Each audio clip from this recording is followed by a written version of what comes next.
प्यारे दोस्तों, इस फिल्म में मैं चर्चा करूंगा पूरे दुनिया के जितने भी राजनीतिक दल हैं उनके सोच और उनके विचारों के बारे में। वो देश महान हुआ, वो देश प्रगति किया, वो देश दुनिया का सर्वश्रेष्ठ देश बन गया जहाँ के लोग सचमुच देशभक्त थे। आज के विश्व में सबसे सर्वशक्तिमान जो राष्ट्र है उसका नाम है America, USA, United states of America.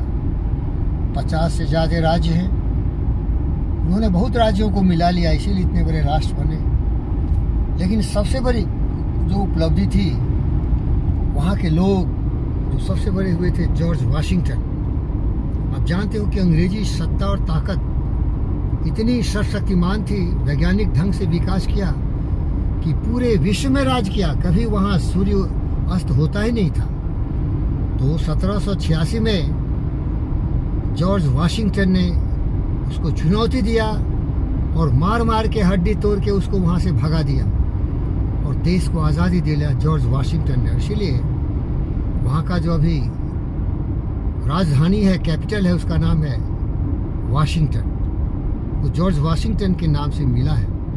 तो प्यारे दोस्तों, जब तक इस तरह के युग पुरुष, महापुरुष, देशभक्त नहीं देश में होंगे तो राष्ट्र कभी भी सर्वोत्तम नहीं हो सकता, वो राष्ट्र कभी भी विकसित नहीं हो सकता। प्यारे दोस्तों, हमारे हिंदुस्तान में ऐसे भी बहुत देशभक्त हुए और देश का सबसे महान जो व्यक्ति था उसका नाम था सुभाष चंद्र बोस। उनसे बड़ा देशभक्त कोई नहीं था।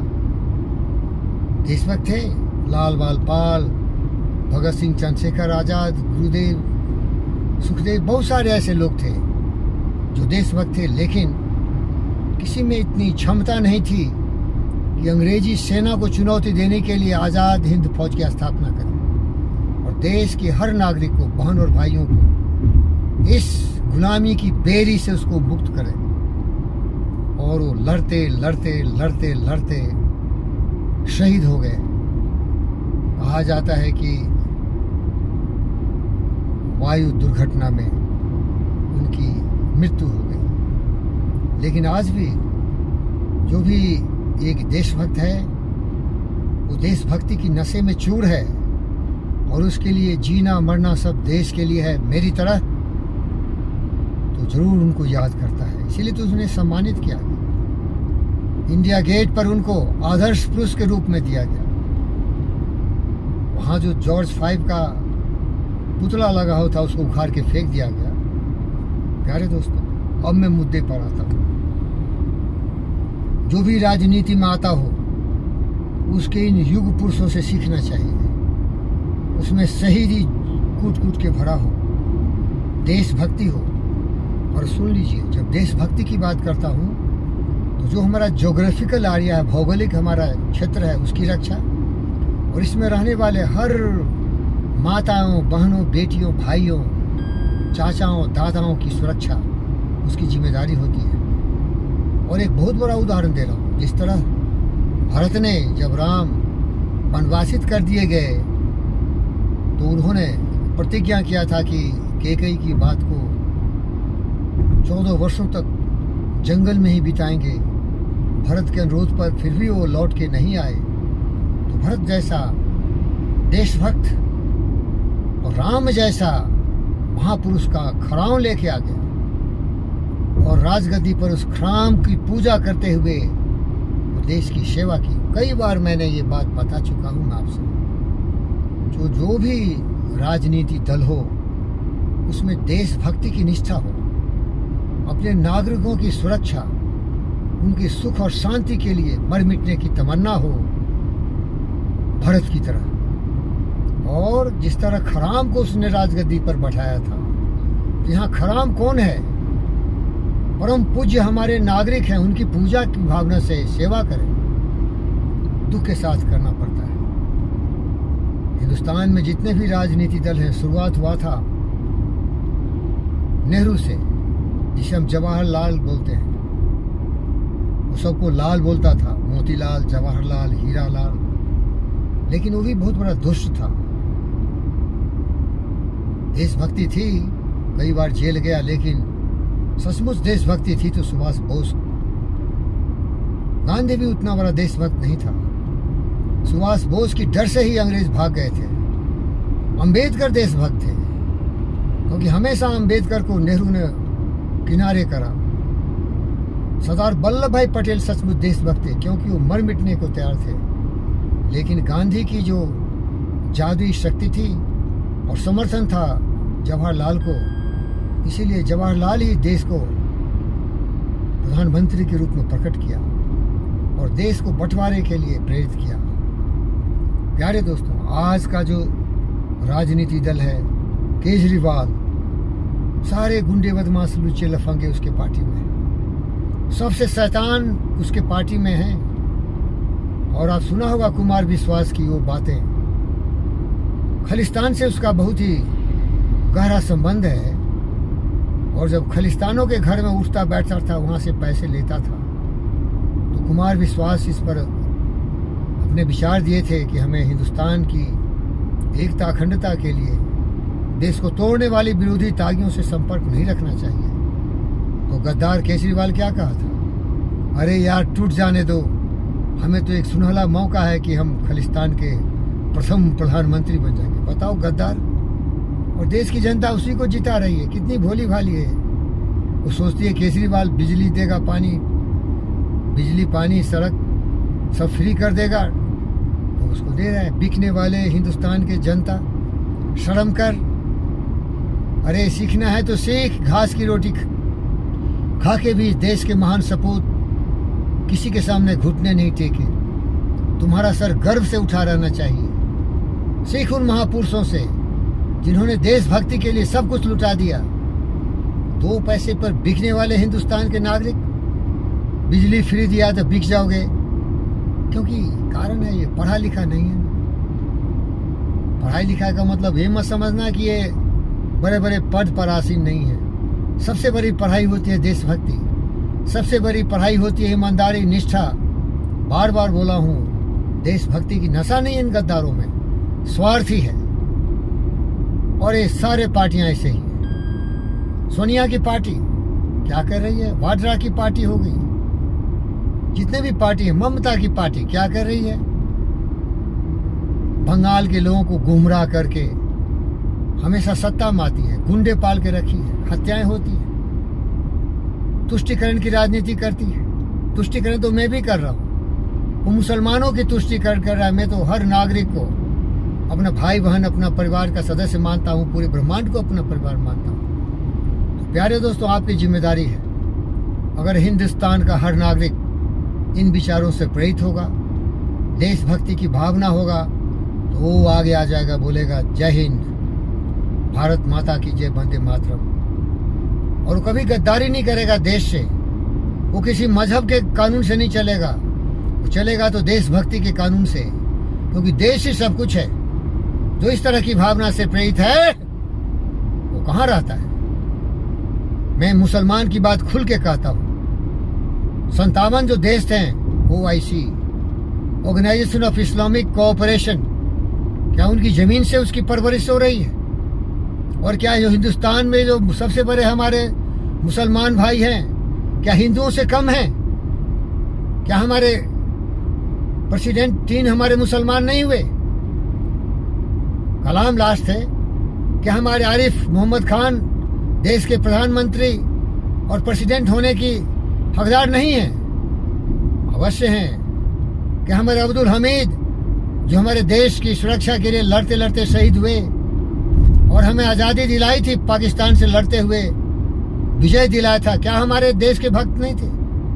लेकिन ये भटके हुए मुसलमान बेटी और बेटे जो हिंदुस्तान की सरजमीन पर रहते हुए ये दूसरों के सहारे जीने वाले बेसहारे मनुष्य हमारे देश को कमजोर कर रहे हैं। तो इसीलिए क्या है, जो भी ऐसा देशभक्त होगा वही प्रधानमंत्री और राष्ट्रपति बनेगा, और ये सारे भटके हुए बेटी बेटों को सही रास्ता दिखाएगा। ये देश है तो तुम हो, देश नहीं है तो कोई तुम्हें शरण नहीं देगा। मैं आपसे निवेदन करता हूँ, जाओ 57 OIC कंट्रीज में जाके देखो, कोई रखेगा क्या? या वहाँ के लोगों को कोई संवैधानिक अधिकार है जो तुम्हें मिला है। इसीलिए तो कहते हैं जिस थाली में खाते हो उसी में छेद करते हो। वहीं तुम आतंकवादी दहशतगर्दी फैलाते हो। वहीं तो तुम अपने भूले भटके विचारों से दिन रात हिंदुस्तान की जो अर्थव्यवस्था है उसको तोड़ने के लिए गुटबंदी करके नफरत नाराजगी का जहर फैला के हमारे भोले भाले बेटी बहनों को दहशतगर्द बनाते हो। गर्दन काटने की धमकी देते हो, सूली पर लटका देने की बात करते हो। अरे इससे विकास होगा क्या? दुर्भाग्य है कि हमारे हिंदुस्तान के जमीन पर रह के भी इस तरह से तुम्हारे विचार भटके हुए हैं। प्यारे दोस्तों, आप सभी हमारे दिल की धड़कनों में बसते हैं। हमारे लिए न कोई हिंदू है न मुसलमान है, सभी इंसान हैं। और इंसानियत में है जो अच्छे विचार हैं, देशभक्ति की भावना हो। इसी देश की हवा पीते हो, यहीं के पानी पीते हो, यहाँ के अनाज खाते हो, यहीं के ज़मीन पर तुमने घर बनाया है, यहीं के ज़मीन से तुम्हारा सुरक्षा होता है। लगभग हमारे 20 लाख जो सुरक्षा दल हैं वो हमारे डिफेंस फोर्सेस से लेके पुलिस फोर्स, क्या आपकी सुरक्षा नहीं करते हैं? क्या वो भेदभाव करते हैं? लेकिन आज इस तरह के विचार वाले लोग हमारे देश से दुश्मनी करते हैं, हमारे देश के विरोध कार्य करते हैं। उसमें हिंदू भी शामिल है भाई। कौन भूल सकता है लल्लू यादव जैसे गर्द दुष्कर्म? ऐसे जयचंद कौन भूल सकता है? समाजवादी पार्टी अखिलेश यादव को कौन भूल सकता है? आम आदमी पार्टी के लीडर केजरीवाल को कौन भूल सकता है? तृणमूल कांग्रेस के लीडर ममता बनर्जी को। क्या लोग देशभक्त हैं? ये लोग वंश भक्त हैं, अपने भक्ति में लीन हैं। देश को बर्बाद करने वाले इन गद्दारों से हमें देश को बचाना है। इसीलिए हमें देशभक्त बनना है। हमारा धर्म है देशभक्ति, हमारा कर्म है देश के लिए जीना और मरना, हमारा उत्तरदायित्व है देश की सुरक्षा के लिए। हमारे 100 करोड़ भारतवासी बहन और बेटियों की पढ़ाई लिखाई और उनके पूरी सुख सुविधा के लिए दिन रात प्रयत्न करना। हम रहे न रहें ये देश रहे, हम रहना है हमारे देश में सुविचार हो तो हम एक सर्वशक्तिमान राष्ट्र की स्थापना कर सकते हैं। ये राष्ट्र ही हमारा धर्म है। राष्ट्र का विकास प्रगति हमारा उत्तरदायित्व कर्तव्य है। और यहाँ इलेक्शन नहीं होना चाहिए, क्योंकि यहाँ की जनता जो बिकाऊ है, फ्री बिजली फ्री पानी पर और कुछ हजार नोट पर बिक जाती है। बंद करो इलेक्शन, इलेक्शन बंद करो और सेना को इसमें हक दो। और सेना में तो देशभक्ति की कमी नहीं है भाई, उनका भी सहयोग होनी चाहिए। और वो नियंत्रण रखे इन गद्दार पॉलिटिकल लीडर्स पर। जिस दिन भी यहाँ ये गद्दार स्वार्थ की राजनीति करे, ताकत तो उसी के पास है ना। भाई साहब, मैं एक फौजी हूँ, ताकत तो हमारी सुरक्षा बलों में ही है ना, उसका बहुत रोल होना चाहिए। ये कानून कायदे वाली जो हमारी न्यायपालिका है ना, वो बहुत स्लो काम करती है। इसीलिए हमारा मिलिट्री जजमेंट होना चाहिए। आज गड़बड़ किया, शाम तक फैसला आ जाना चाहिए। इन गद्दारों के साथ मेरी कोई बेरहमी नहीं है।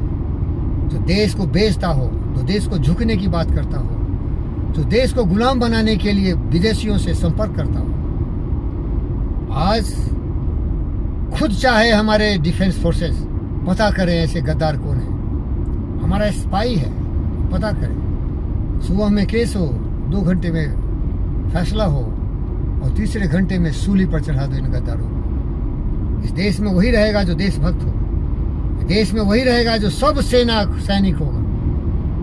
ये केवल सिर्फ सैनिक नहीं होगा, ये देश का सैनिक होगा।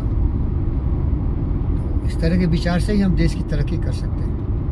हम मरने वाले हैं भाई, आपको पता नहीं हो, लेकिन हम ऐसी करतूत करके मरना चाहते हैं कि आने वाली पीढ़ी हमारे कुर्बानी पर और हमारे दिल में धड़कने वाले आप प्यार के लिए फख्र करेगा कि था कोई ऐसा फकीर योगी वीरेंद्र योगी जिसके हर सांसों में आपके लिए मोहब्बत और प्यार था। जिसकी हर धड़कनों में ये विचार थे कि हम एक हैं।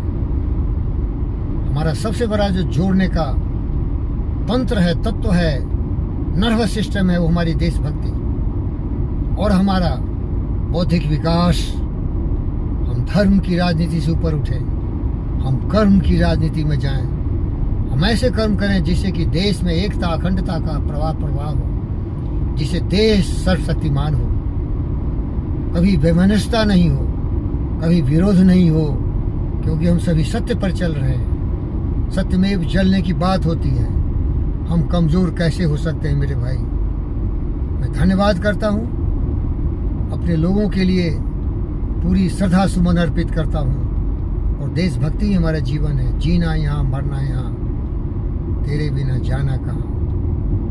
थैंक यू दोस्तों, धन्यवाद।